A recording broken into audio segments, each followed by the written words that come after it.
दोस्तों, Bihar agriculture academy Patna में आपका स्वागत है। हम लोग आप लोग के बीच लेकर आ गए हैं जो 2022 का लॉन्ग क्वेश्चन आंसर है, कैसे करना है और कैसे लिखना है।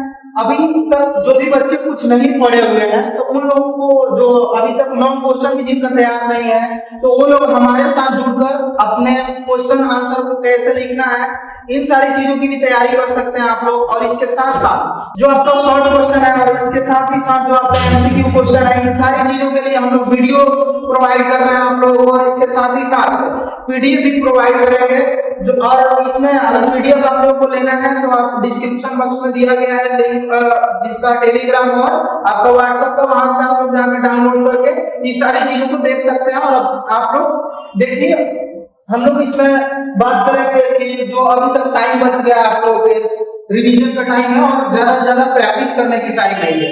अगर इसमें जितना प्रैक्टिस करिएगा आपके लिए उतना ही फायदे होगा, ठीक है। तो हम लोग इसमें बात करेंगे कि जो 70 नंबर का आपका जो थ्योरी का एग्जाम होता है प्रैक्टिकल को छोड़ के, उस थ्योरी को कैसे हम अगर अच्छे से लिखें तो इसमें हमारा 70 जो मार्क्स का है 69 तक आप स्कोर कर सकते हैं। तो उन सारी चीजों के लिए हम लोग इस वीडियो में बताएंगे कि लॉन्ग क्वेश्चन को कैसे लिखना है, किस वे में लिखना है, कितना किन किन शीर्षकों में पूछ रहा है तो उसमें कितना वर्ड डालना है। इन सारी चीजों की चर्चा हम इस वीडियो में फुल डिटेल्स में करेंगे।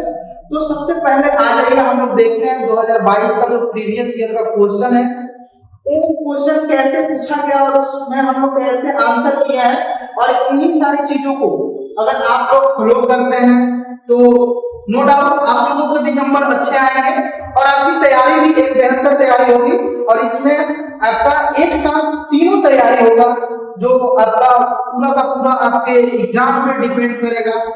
और अगर आप लोग तैयारी कर लेते हैं ऐसे तो आप लोग बहुत अच्छा करिएगा एग्जाम में। इन सारी चीजों को देखते हैं। पहला क्वेश्चन है कि सूरजमुखी की खेती का निम्नलिखित शीर्षकों में वर्णन करें। तो देखिए कौन कौन सा शीर्षक दिया गया है।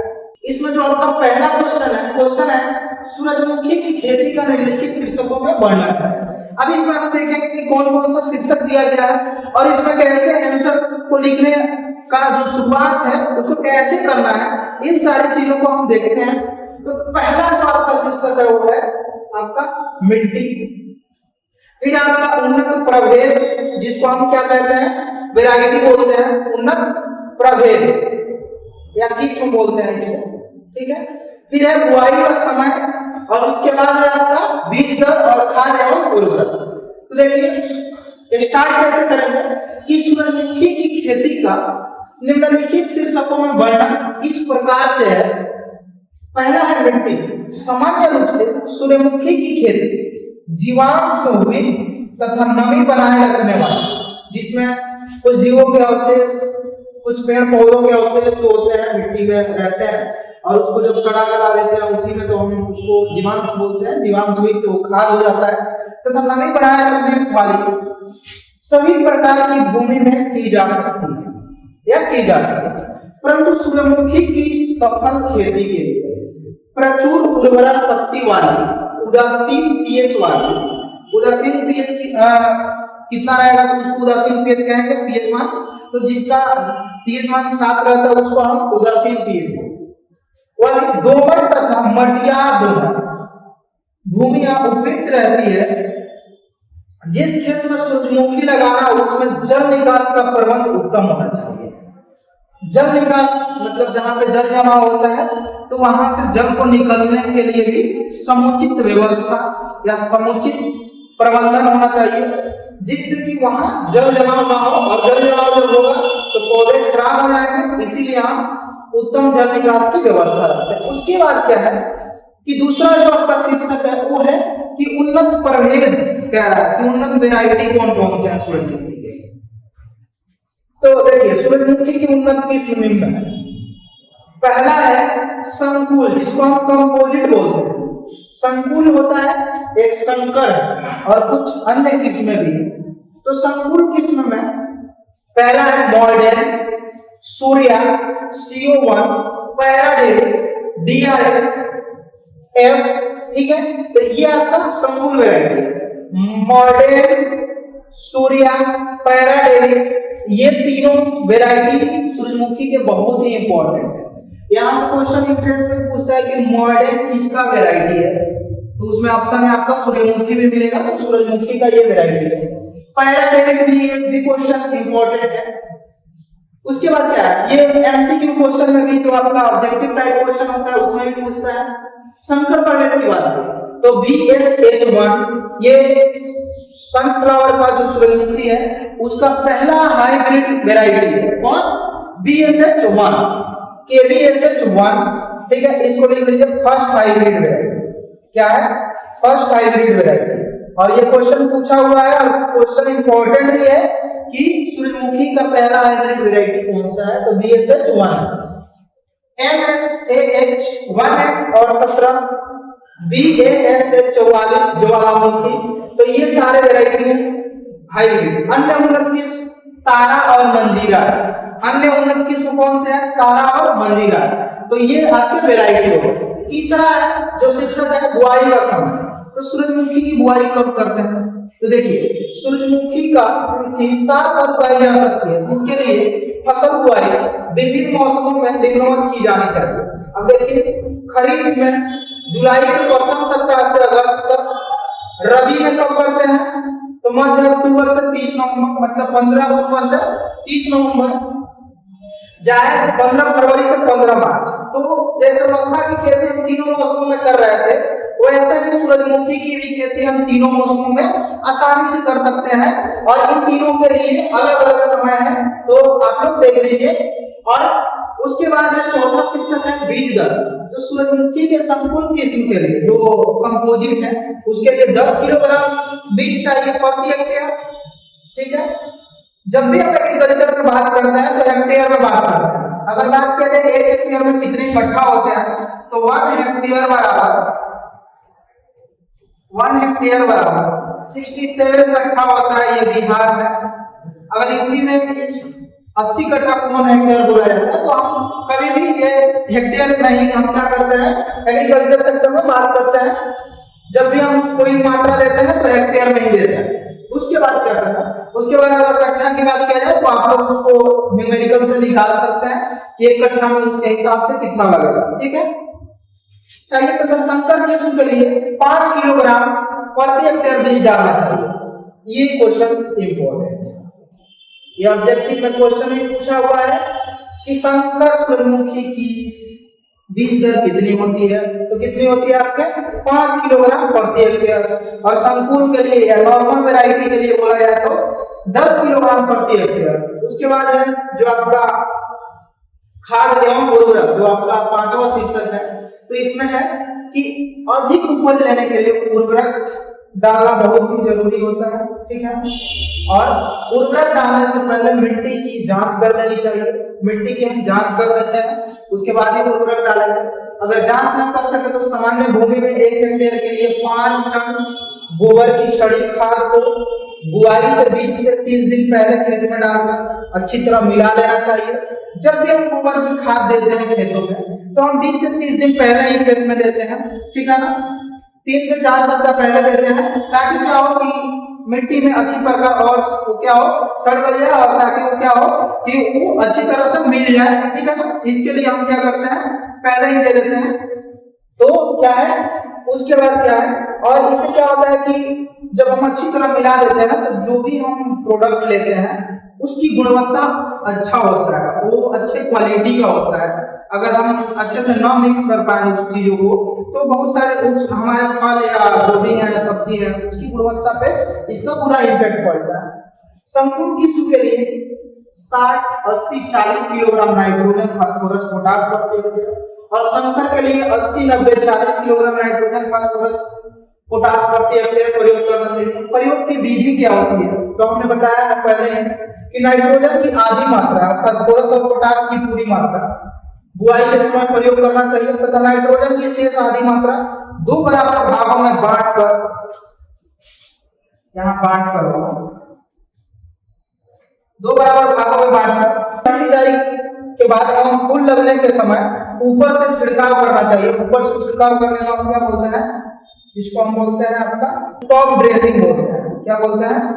प्रयोग विधि की बात किया जाए तो नाइट्रोजन की आधी मात्रा और फास्फोरस और पोटास की पूरी मात्रा बुआई के समय प्रयोग करना चाहिए, तथा नाइट्रोजन की जो आधी मात्रा बच जाती है उसको दो बराबर भागों में यहाँ पे क्या होगा बांटकर पहली सिंचाई के बाद हम फूल लगने के समय ऊपर से छिड़काव करना चाहिए, मतलब टॉप ड्रेसिंग, इसको हम टॉप ड्रेसिंग बोलते हैं। ठीक है, खाद जो उर्वरक देते हैं दो विधियों से, एक टॉप ड्रेसिंग होता है, बेसल ड्रेसिंग होता है। जब बुआई के साथ ही, जब बुआई से पहले क्या होता है कि कुछ दिन पहले जब हम मिट्टी में मिलाते हैं जो खाद और उर्वरक, उस चीज को हम क्या बोलते हैं बेसल ड्रेसिंग। और जब हम खड़ी फसलों में ऊपर से हम यूरिया वगैरह या उर्वरक किसी का छिड़काव करते हैं तो उसको बोलते हैं टॉप ड्रेसिंग। तो इस तरह से हम आंसर करेंगे। तो देखिए इतने वर्डों में हम आंसर करेंगे तब जाके ये क्या होगा बहुत ही बेस्ट रहेगा आपका आंसर। दूसरा क्वेश्चन है कि उड़द की खेती का निम्नलिखित शीर्षकों में वर्णन करें। अब देखिए उड़द की खेती, ये दलहनी का एक आपका क्या हो गया क्वेश्चन हो गया। तो पहला जो है वानस्पतिक नाम, उसके बाद उत्पत्ति, उपयुक्त मिट्टी, यहाँ पे होगा उन्नत प्रभेद, फिर होगा ऊपर। तो उड़द की खेती का वर्णन निम्न शीर्षकों में इस प्रकार से। पहला नाम है वानस्पतिक नाम, तो उड़द का वानस्पतिक नाम बिगना मुंगो है तथा यह लेग्यूमिनेसी कुल का पौधा है। हमने पहले बताया कि जितने भी दलहनी पौधे हो इसमें आता है लेग्यूमिनेसी में, और इससे हमें प्रोटीन की प्राप्ति होती है। और दूसरा क्या है कि इसके रूट नोड में क्या होता है राइजोबियम नामक बैक्टीरिया, जो कि मिट्टी में नाइट्रोजन स्थिरीकरण का काम करता है। वानस्पतिक नाम, उड़द का वानस्पतिक नाम बिगना मुंगो है तथा यह लेग्यूमिनेसी कुल का पौधा है। और लेग्यूमिनेसी कुल के जितने भी पौधे हैं ये प्रोटीन के मुख्य स्रोत हैं, और इसके साथ ही साथ ये क्या करते हैं मिट्टी में, तो इसके रूट नोड में क्या पाया जाता है राइजोबियम नामक बैक्टीरिया पाया जाता है, जो मिट्टी में नाइट्रोजन स्थिरीकरण करने का कार्य करते हैं। उत्पत्ति की बात की जाए तो इसकी उत्पत्ति दक्षिण एशिया में हुई है, और कुछ वैज्ञानिक इसकी उत्पत्ति भारतवर्ष को मानते हैं। सी है उपयुक्त मिट्टी, कैसी मिट्टी होनी चाहिए उड़द की खेती। उड़द को हम लोग ब्लैक ग्राम भी बोलते हैं, क्योंकि इस क्या कैसा होता है ये काले रंग के होते हैं, और मूंग को हम लोग ग्रीन ग्राम बोलते हैं क्योंकि वो हरे रंग के होते हैं। उड़द की खेती सभी प्रकार की मिट्टियों में कर सकते हैं, तथा इसकी अच्छी उपज प्राप्त करने के लिए दोमट या केवाल दोमट मिट्टी क्या आती है सबसे उपयुक्त रहती है, मानी जाती है। तथा साथ ही जल निकास का उचित प्रबंध होना भी क्या है आवश्यक है।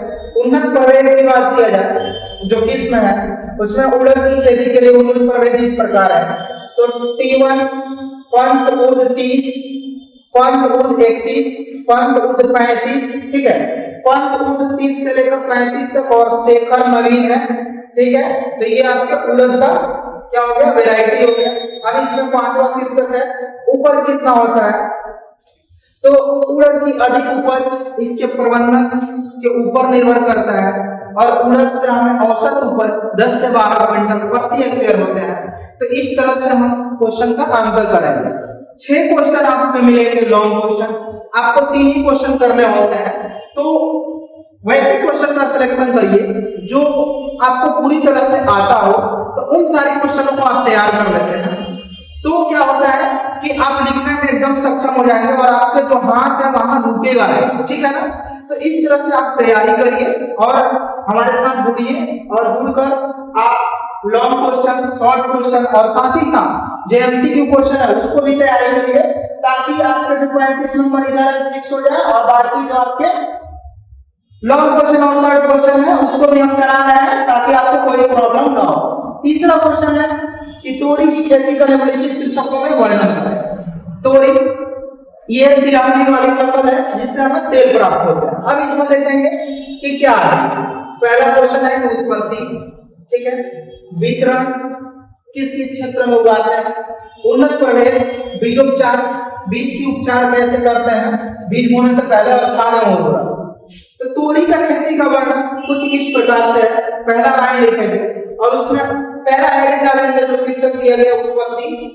तो तोरी का उत्पत्ति स्थान पूर्वी अफगानिस्तान माना गया है, तथा वहीं से बाद में भारत के अन्य क्षेत्रों में भी फैल गए। देखिए ये क्वेश्चन आपका ऑब्जेक्टिव में भी पूछता है कि तोरी का उत्पत्ति स्थान कहाँ है और सरसों का। तो तोरी और सरसों का कहाँ है? पूर्वी अफगानिस्तान है। और एक होता है आपका राई, ठीक है। तो राई का उत्पत्ति स्थान, ये भी क्वेश्चन आपका ऑब्जेक्टिव में है। तो इसकी उत्पत्ति स्थान कहाँ है? राई का।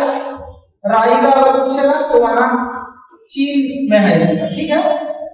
अब चलिए वितरण या क्षेत्र की बात किया जाए कि राई जो तोरी है उसकी खेती भारत के किस क्षेत्र में की जाती है? तो भारत में इसकी खेती उत्तर भारत, उत्तर पूर्वी क्षेत्र जो आपका नॉर्थ इंडिया है, जैसे उत्तर प्रदेश, बिहार, जो पंजाब है, हरियाणा है, जम्मू कश्मीर है। उसके बाद है उत्तर पूर्वी क्षेत्र जो आपका मेघालय है, नागालैंड है, मणिपुर है, अरुणाचल प्रदेश, असम, मध्य प्रदेश जो मध्य क्षेत्र है, जो मध्य क्षेत्र है जिसमें छत्तीसगढ़ और मध्य प्रदेश तथा पश्चिमी क्षेत्र में होती है, जैसे असम, उड़ीसा, पश्चिम बंगाल, मेघालय, त्रिपुरा, हरियाणा, जम्मू कश्मीर, मध्य प्रदेश तथा राजस्थान और बिहार। बिहार में इसकी खेती दक्षिण बिहार में अधिक क्षेत्र पर की जाती है। तो बिहार में जो दक्षिण बिहार में कुछ जिले हैं, ठीक है ना, वहां पे इसकी खेती अच्छी की जाती है। पटना हो गया, नालंदा है आपका, इसके साथ ही जो आपका रोहतास, औरंगाबाद, गया, इन सारे क्षेत्रों में इसकी खेती अच्छे पैमाने पर होती है। उन्नत प्रभेद की बात कर रहा है, तोरी की उन्नत प्रभेद कौन कौन सी है, ठीक है। तो इसमें हम लोग देखते हैं कौन कौन सी है। तो तोरी की खेती के लिए कुछ उन्नत, यहाँ पे क्या होगा, कुछ उन्नत प्रभेद निम्न है। RAUTS 45, ये क्वेश्चन ऑब्जेक्टिव में भी पूछा है। 45 किसकी वैरायटी है? तोरी की। PT 303 और भवानी, तो 45 और भवानी ये दोनों ही तोरी की इंपॉर्टेंट वैरायटी है, जो आपका ऑब्जेक्टिव पॉइंट ऑफ व्यू से भी है। साथ ही साथ क्वेश्चन शॉर्ट क्वेश्चन में भी पूछ दिया है कि तोरी का कुछ उन्नत प्रभेद लिखिए या दो उन्नत प्रभेद लिखिए। बीज उपचार या बीज उपचार की बात करें तो इसमें हम देखेंगे कि बीज को खेत में जब बोने से पहले बीजों को उपचार करते हैं, ताकि क्या हो कि बीज जनित जो रोग है, जैसे बहुत सारे रोग होते हैं कि वो बीज में ही उसके क्या होते हैं, माइक्रो ऑर्गेनिज्म चिपके रहते हैं। जब हम खरीद के लाते हैं तो उसमें चिपके रहते हैं, तो क्या करते हैं कि जैसे उसको फेवरेबल कंडीशन, अनुकूल पर्यावरण मिलेगा, ठीक है, अनुकूल उसके सारी चीजें होंगी, तो एक्टिव हो जाएगा। और वो एक्टिव होकर क्या करेगा, एक रोग को जन्म दे देगा फसलों में, जिससे कि हमारे पौधे खराब हो जाएंगे और साथ ही साथ उत्पादन घट जाएंगे। तो इन सारी चीजों से बचने के लिए हम बीज उपचार करते हैं बोने से पहले। और बीज उपचार में क्या करते हैं, तो सबसे पहले देखिए कि कीटों से भी फसल को बचाया जा सकता है। तोरी के बीज को उपचार करने के लिए 2.5 ग्राम 2.5 ग्राम प्रति किलोग्राम बीज की दर से उपचारित करते हैं। 22 क्या है आपका, एक फंगिसाइड है, ये फंगस को मारता है, ठीक है, फंगस को बचाता है। तो इसमें क्या करते हैं कि 2.5 ग्राम, मात्र 2.5 ग्राम इसका मात्रा 1 किलोग्राम बीज के लिए होता है। तो मान लेते हैं कि आपको क्या करना हो, 10 किलोग्राम बीज आपको उपचार करना हो, तो हम क्या करेंगे कि 25 ग्राम का पैकेट लाएंगे और उसको क्या करेंगे, घोल के उसी में हम सीड को डाल देंगे और कुछ देर के बाद उसको निकाल के तब हम मेन फील्ड में लगाएंगे, ताकि क्या हो कि हमारा फसल जो है रोगों से लड़ सके और बच सके, ठीक है, और साथ ही साथ कीटों से। जो पांचवा आता है खाद एवं उर्वरक। तो देखिए इसमें कि तोरी की उपज खाद एवं उर्वरक पर निर्भर करता है। 4 से 6 टन अच्छी प्रकार से सड़ी गोबर की खाद बुआई से 20 से 30 दिन पहले अच्छी प्रकार से खेत में डालकर क्या करना चाहिए, मिला देना चाहिए। और साथ ही साथ 60 किलोग्राम मिला देना चाहिए तथा 60 किलोग्राम नाइट्रोजन, 40 किलोग्राम फास्फोरस एवं 40 किलोग्राम पोटास प्रति हेक्टेयर की दर से देना चाहिए।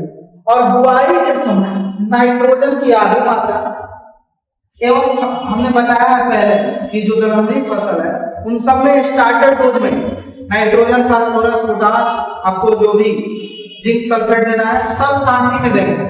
लेकिन बाकी जितने भी फसल है उसमें हम क्या करेंगे कि नाइट्रोजन को एक ही बार में नहीं देंगे, नाइट्रोजन का आधा मात्रा देंगे और बाकी नाइट्रोजन की जो मात्रा बचती है उसको हम अलग अलग टाइम पीरियड पे देंगे। तो पोटाश की पूरी मात्रा अंतिम जुताई के समय खेत में मिला देना चाहिए और इसी को हम बेसल ड्रेसिंग बोलते हैं। और नाइट्रोजन की बची आधी मात्रा को फूल लगने के समय ऊपर से छिड़काव कर देना चाहिए। और जिंक की कमी वाले खेत में 25 किलोग्राम जिंक सल्फेट भी क्या करना चाहिए, देना चाहिए। ठीक है, अब क्या है, क्वेश्चन नंबर 4 है। क्वेश्चन नंबर 4 है, देखिए यहां से ये आपके क्वेश्चन जो है, भूमि उपयोग को प्रभावित करने वाले कारक को लिखिए। ठीक है, कौन कौन ऐसा कारक है जो भूमि के उपयोग को क्या कर रहा है, प्रभावित कर रहा है। ठीक है, जिससे हमारे उत्पादन के ऊपर इसका इम्पैक्ट पड़ता है, प्रभाव पड़ता है। तो उन सारी चीजों को हम इसमें डिस्कस करेंगे। और देखिए ये सारे क्वेश्चन ऐसे होते हैं ना कि आपको बस एक फ्लो मिलना चाहिए, और फ्लो मिलेगा तो आप इसमें कड़ी से कड़ी जोड़कर आगे इसमें क्या कर सकते हैं, लिख सकते हैं, और आपके पास वर्ड की कमी नहीं होगी। लेकिन सबसे पहले उसके बारे में जानना चाहिए, क्वेश्चन क्या कह रहा है। तो उस क्वेश्चन का सिनेरियो जब आप जान जाइएगा तो इन सारी चीजों को आप लिख देंगे आराम से। ठीक है, तो देखिए क्वेश्चन क्या कह रहा है कि भूमि के उपयोग को प्रभावित करने वाले निम्न कारक कौन कौन से हैं, कारकों को लिखिए। देखिए भूमि के उपयोग को प्रभावित करने वाला निम्न कारक है जिससे भूमि का उपयोग प्रभावित होता है। जिससे क्या होता है, भूमि का उपयोग प्रभावित होता है। तो पहला क्या है कि भौतिक रूप से जलवायु। जलवायु भी क्या करता है कि भूमि के उपयोग को प्रभावित करता है। ठीक है, तो भूमि की सतह एवं मिट्टी की किस्में आदि। ठीक है, अगर भूमि की सतह और मिट्टी की किस्में के ऊपर क्या करता है, हमारा भूमि का उपयोग होता है। और क्या होता है कि बहुत सारी जो मिट्टियां अच्छी नहीं होती है वहां पर हम खेती नहीं करते हैं, उसका उपयोग नहीं करते हैं। बहुत सारे बंजर भूमि का नाम सुना होंगे, ऊसर भूमि का नाम सुना होंगे, बहुत सारे परती भूमि का नाम सुना होंगे। ठीक है ना, तो वहां पे हम खेती नहीं करते हैं, तो उसको हम लोग उसमें बहुत सारी चीजें उसको सुधार करके हम खेती के लायक उसको बना सकते हैं। तो ये सारी चीजें क्या है, भौतिक रूप से इसमें हमारा जलवायु एक मेन फैक्टर होगा। दूसरा है जनसंख्या का घनत्व प्रति भौगोलिक एवं कृषि के भूमि की उपलब्धता प्रभावित करता है। क्या होता है कि जब राज्य या देश की जनसंख्या बढ़ती है तो हमने उस क्वेश्चन में बताया था इससे पहले जो 2022 जो आपका 22 का प्रीवियस ईयर सॉल्व कराया उसमें, सॉरी इससे पहले इसका चर्चा किया था 2023 का जो प्रीवियस ईयर लॉन्ग क्वेश्चन कराया इसमें क्या है कि जनसंख्या का जैसे जैसे जनसंख्या बढ़ता है वैसे वैसे हमारे पास भूमि कम होते जाती है। ठीक है ना, क्योंकि अभी बिहार में क्या है ना, बिहार में सबसे ज्यादा जनसंख्या घनत्व है। 1108 लोग 1 किलोमीटर एरिया में रहते हैं। ठीक है ना, तो इसके तुलना में हमारे पास लैंड क्या हो जाती है, कम हो जाती है। और क्या होता है कि मिट्टी जो है या सॉइल जो है आपकी उपलब्धता कम हो जाती है। ठीक है, अब क्या है कि कृषक पहले अपनी जरूरत के हिसाब से खेती करते थे, लेकिन अब बाजार की जरूरत के हिसाब से खेती करते हैं। इससे भी भूमि का उपयोग प्रभावित होता है। ठीक है, फिर है चौथा, दिन प्रतिदिन तकनीकी ज्ञान बढ़ने के कारण औद्योगिक विकास को बढ़ावा मिल रहा है। देख रहा है दिन प्रतिदिन क्या हो रहा है, लोग नई नई तकनीकें सीख रहे हैं और सीख कर आकर क्या कर रहे हैं कि वहां पे कल कारखाने फैक्ट्री लगा रहा है। उससे क्या हो रहा है कि जो हमारे कृषि वाले जो भूमि है उसकी उपलब्धता कम हो जा रही है। ठीक है, तो इस कंडीशन में हम क्या कर रहे हैं, इस कंडीशन में देखिए एक तरफ कुछ लोग कृषि का जो भूमि है उसको कम कर रहे हैं, उसी तरह से जो कृषि वैज्ञानिक है वो हर समय यही प्रयास करते हैं कि हम कम जमीन में खेती करके कैसे अच्छी उत्पादन ले सके। तो नई नई बीजों का, नई नई सीड्स का क्या कर रहे हैं, वो लोग खोज कर रहे हैं, और जो उच्च गुणवत्ता वाली हो और जो अधिक उपज करने वाली आपके किस्में हो उसकी खोज किया जा रहा है। पांचवा, वर्षा का कम एवं अधिक होना भी भूमि के उपयोग को प्रभावित करता है। ठीक है, अगर वर्षा बहुत अधिक हो गया तो देखते होंगे जो उत्तर बिहार के बहुत सारे लोग हैं, जब बहुत ज्यादा वर्षा हो जाता है और इसके साथ साथ तो पानी नदियों में भर जाता है और इसके साथ बाढ़ आ जाता है, तो उधर सारी फसलें खराब हो जाती है उत्तर बिहार में। और वैसे ही दक्षिण बिहार में देख लीजिए पानी नहीं होता है तो बहुत सारी जो धान की फसलें होती है, जो पानी में होने वाले कुछ फसलें होते हैं जिसको पानी चाहिए, वो क्या हो जाता है कि उतने अच्छे से नहीं हो पाते हैं। लेकिन क्या है कि अभी वर्तमान समय में हम लोग क्या नदी जोड़ो परियोजना के वजह से क्या हो रहा है कि दक्षिण बिहार में भी अच्छे पैमाने पर सारी चीजें खेती हो रही है। तो इन सारी समस्याओं को निपटाया भी जा रहा है। ऐसा नहीं है कि सिर्फ हम उससे प्रभावित ही हो रहा है, उन सारी समस्याओं को हम क्या कर रहे हैं, दूर भी कर रहे हैं। छठा है, वर्षा का उचित समय पर नहीं होने से भूमि का उपयोग प्रभावित होता है। अगर उचित समय पर देखते होंगे आप लोग कि बहुत सारे ऐसे गरीब किसान हैं बिहार के अंदर या देश के और भी अन्य राज्यों में, जो क्या होता है कि जब समय पर बारिश नहीं होता है तो वो धान की फसलें नहीं लगा पाते हैं, चाहे अन्य भी फसलें नहीं लगा पाते हैं, लेट हो जाता है। तो लेट होने के बाद बहुत सारी प्रॉब्लम्स हो जाती है, कहीं कहीं पूरा सूखा पड़ जाता है। तो एक तो फसल नहीं होता है और दूसरा में सरकार को भी सब्सिडी देना पड़ता है, जिससे हमारे राज्य और देश का विकास क्या होता है, अवरुद्ध हो जाता है। तो इसलिए क्या है कि वर्षा का उचित समय पर नहीं होना ये बहुत बड़ा फैक्टर है। सातवां है बाढ़, जैसे उत्तर बिहार का हमने चर्चा किया, भूकंप, सूखा, दक्षिण बिहार में सूखा भूमि उपयोग को क्या करता है, प्रभावित करता है। तो इस तरह से आप लोग आंसर राइटिंग करिए और देखिए बहुत अच्छा रहेगा। इस अगर अभी तक आप लोगों ने नहीं किया तो इन सारी वीडियो को आप लोग देखिए और साथ ही साथ जो पीडीएफ है उसको पढ़िए। पीडीएफ भी हम लोग उपलब्ध कराए हुए हैं डिस्क्रिप्शन बॉक्स में। आप लोगों को व्हाट्सएप और टेलीग्राम का लिंक दिया गया है, वहां से जाकर डाउनलोड करके आप पढ़ सकते हैं इन सारी चीजों को। क्योंकि देखिए अगर आप 4 से 5 साल का प्रैक्टिस कर लेते हैं तो इससे बाहर क्वेश्चन नहीं आएगा और एक आपको लिखने का अच्छा शैली भी डेवलप हो जाएगा। अभी आप लोगों के पास 10 दिन टाइम बचा हुआ है तो उन सारी चीजों को कर लीजिए समय रहते हुए, ठीक है ना, ताकि आपको एग्जाम में दिक्कत ना हो। 5वां क्वेश्चन है, आंवला की खेती का निम्नलिखित शीर्षकों में वर्णन करें। पहला है उत्पत्ति, जलवायु, प्रवर्धन, किस्में, सिंचाई। तो उत्पत्ति की बात करें तो पहले तो स्टार्ट करेंगे जैसे कि आंवला की खेती का निम्नलिखित शीर्षकों में वर्णन, निम्नलिखित शीर्षकों में वर्णन इस प्रकार है। उत्पत्ति है, आंवला का उत्पत्ति स्थान उष्ण एशिया में भारत का मध्य और दक्षिणी भाग को माना जाता है, जो ट्रॉपिकल एशिया, ठीक है ना, तो उसमें भारत का मिडिल क्षेत्र और दक्षिणी भाग को क्या माना जाता है। और आंवला प्राकृतिक रूप से भारत, श्रीलंका, चीन, पाकिस्तान, इराक, ईरान इत्यादि देशों में क्या होता है, पाया जाता है। तो इसकी उत्पत्ति स्थान कहाँ पे है, तो भारत का मध्य और दक्षिणी भाग, ठीक है, या उष्ण एशिया कह सकते हैं। ये क्वेश्चन आपका कहाँ पे पूछा है, तो ऑब्जेक्टिव क्वेश्चन में भी है। दूसरा है जलवायु, तो आंवले की खेती के लिए कैसी जलवायु होनी चाहिए। तो आंवला मुख्य रूप से उपोष्ण, जिसको हम क्या बोलते हैं, सब ट्रॉपिकल, ठीक है, सब ट्रॉपिकल क्षेत्र का वृक्ष है, परंतु शुष्क एवं उष्ण, ठीक है, क्षेत्र में भी इसकी पैदावार अच्छी होती है। और इसकी खेती के लिए वार्षिक वर्षा 630 एमएम से 800 एमएम उपयुक्त है। और आंवला के नए पौधों को 3 से 4 साल तक मई जून माह में हमें गर्म हवा तथा सर्दियों में पाले से बचाने की जरूरत होती है।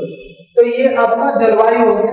नेक्स्ट चलते हैं प्रवर्धन की बात करते हैं, ठीक है। तो प्रवर्धन क्या होता है, प्रवर्धन 2 प्रकार से होता है। जब हम पौधों की संख्या को बढ़ाते हैं, एक लैंगिक विधि से और दूसरा अलैंगिक विधि से, तो उसी को हम प्रवर्धन बोलते हैं, ठीक है ना। तो क्या है कि प्रवर्धन में कि आंवले का प्रवर्धन किससे करते हैं, तो आंवले को पहले बीज की सहायता से, यहाँ बीज होगा, बीज की सहायता से उगाया जाता है। लेकिन बीज द्वारा तैयार वृक्ष छोटा एवं खराब गुणवत्ता वाला फल देता है, ठीक है। इस समय इसके प्रवर्धन या प्रसरण की वानस्पतिक विधि खोज निकाल ली गई है। वानस्पतिक विधि उसको कहते हैं जैसे पौधों के अन्य भाग से बीज को छुड़ा, ठीक है, इसी को हम अलैंगिक जन्म कहते हैं। पौधों के जो अन्य भाग होते हैं, अब पौधों के अन्य भाग कौन से होते हैं, पत्ती हो गया आपका, तना हो गया आपका, जड़। तो इन तीनों चीजों से जब हम क्या करते हैं, प्रवर्धन करके फसलों को उपजाते हैं, तो उसी को हम कहते हैं अलैंगिक जनन, या उसी को हम बोलते हैं कि आपका जो हम वानस्पतिक प्रवर्धन इसको बोलते हैं, ठीक है। तो इसमें है इनार्चिंग तथा कलिकायन द्वारा पैदा किया जा सकता है। वर्तमान में ढाल कलिकायन के द्वारा आंवले का प्रसार किया जाता है और वांछित किस्म का पौधा कलम बंधन एवं कोमल शाखा बंधन के द्वारा भी तैयार किया जाता है, ठीक है। ये जो आपका प्रवर्धन होता है। तो इस प्रकार से है। प्रवर्धन क्या है आपका, तो प्रवर्धन से भी क्वेश्चन अच्छा खासा पूछा जाता है। एक तो किन पौधों का ऑब्जेक्टिव में भी क्वेश्चन पूछा जाता है कि किन पौधों का प्रवर्धन बीज द्वारा होता है, किन पौधों का प्रवर्धन आपका वानस्पतिक विधियों द्वारा किया जाता है, और किन में कौन सी प्रवर्धन विधि पाई जाती है। तो इन सारी क्वेश्चन, ये ऐसी सारी क्वेश्चन भी पूछी जाती है। ठीक है, अब हम बात करेंगे नेक्स्ट आंवला की किस्म के बारे में। ठीक है, तो आंवला की किस्म कौन कौन से है, तो आंवला की निम्न किस्म है। पहला है अगेती, तो अगेती में बनारसी, कृष्णा जिसको नरेंद्र आंवला 5 कहते हैं, बलवान, नरेंद्र आंवला 9, मध्य प्रजाति है कंचन, नीलम, अमृत, फ्रांसिस लक्ष्मी, पछेती है नरेंद्र आंवला 10 और चकैया।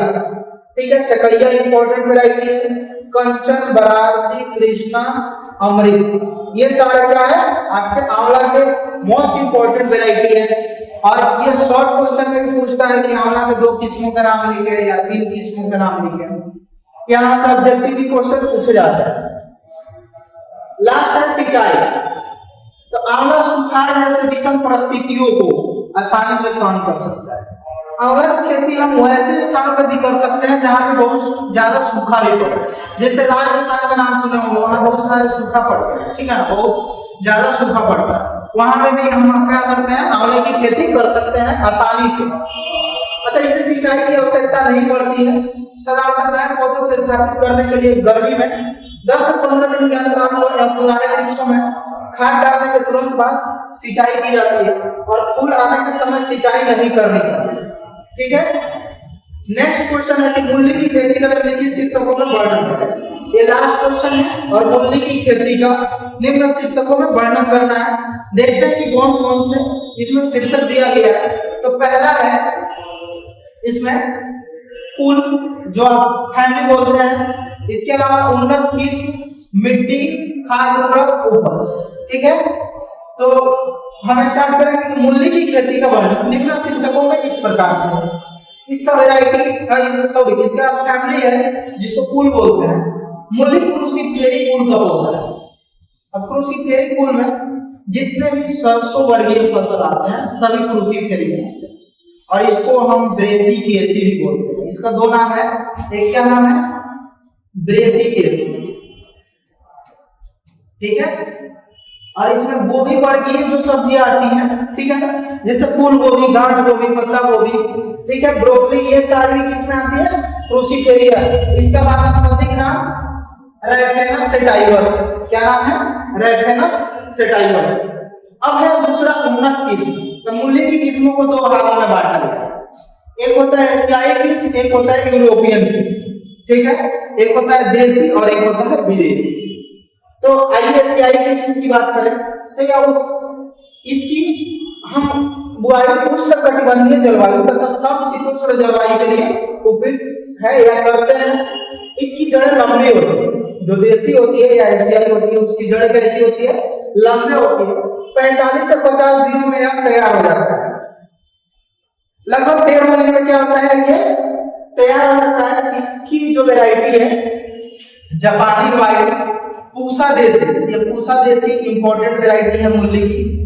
पूसा क्षेत्र की पूसा रश्मि, पंजाब सफेद और अर्का निशान, ये क्या है अर्का निशान, तथा जौनपुरी, ये भी देसी किस्म आदि वर्ग की प्रमुख प्रजाति है। यूरोपियन किस्म की बात किया जाए तो यह शीतोष्ण जलवायु की फसल है, ये सिर्फ ठंडी में हो। ठीक है, और यह 30 दिनों में तैयार हो जाता है, ये 1 महीना में तैयार हो जाता है। ठीक है, और ये कौन सा विदेशी किस्म है, जैसे इसमें पूसा हिमालय, ये सबसे कोल्डेस्ट क्षेत्र का वैरायटी है। ठीक है, ये सबसे कोल्डेस्ट वैरायटी है।